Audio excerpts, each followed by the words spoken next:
folks. Rick Wedell here. I'm the Chief Investment Officer at RFG. Thought we'd come to you today with a brief market update, kind of let you know what's going on out there. S&P 500's right at around 4,100, 4,112 the last time I looked, which is basically flat since the beginning of the quarter. And the big news out today is inflation numbers. We saw the CPI data released this morning, which was generally good on the headline. The headline number, the big overall number, came in a little bit below expectations. However, the number that I think economists more focus on, or that the Fed more focuses on, is the core inflation level, which came in at 0.4% month over month, which was right in line with expectations, but probably still a little too high to get all excited that maybe the fight against inflation is done.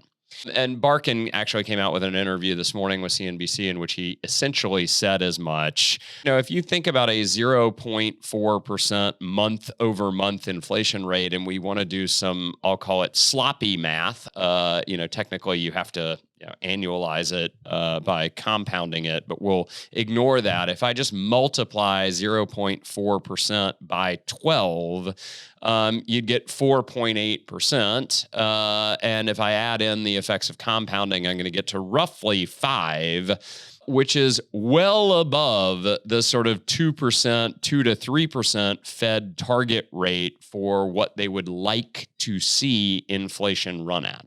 And I think you've seen the market, digest a little bit of this news with, I won't say mild enthusiasm or disappointment, but a little bit of, inflation is certainly not down. That month over month number in the core needs to be down to about 0.2 for the Fed to really feel comfortable.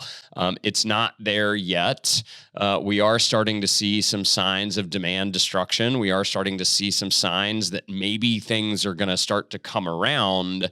But we certainly haven't seen it in the data, and I don't think the Fed is really going to be on pause or certainly moving to ease until they see at least a few months of that core inflation rate being down at the level where they'd like it to be. So haven't really seen the markets rally, haven't seen the markets sell off too terribly much in response to that print. But we just note that it still indicates that inflation is, while lower than last year, it is still alive and well and higher than the Fed's target. And so the Fed probably has a little bit more work to do in terms of slowing things down. In looking at the forward calendar, we are right towards the center of April, which means we are right about to get to first quarter earnings season. We will start to see the banks, start to report earnings on Friday. Those will obviously be very, very closely watched, particularly given what's going on with the yield curve and what's been going on in the banking sector with runs and solvency and deposits and all of those types of things. So I'd expect to see those bank earnings be a big focus for the market on Friday and Monday, as we look to close out the week. With that, as always, if you have any questions, please feel free to reach out to either myself or to your advisor. I hope you are having a great day, and I look forward to talking to you again soon.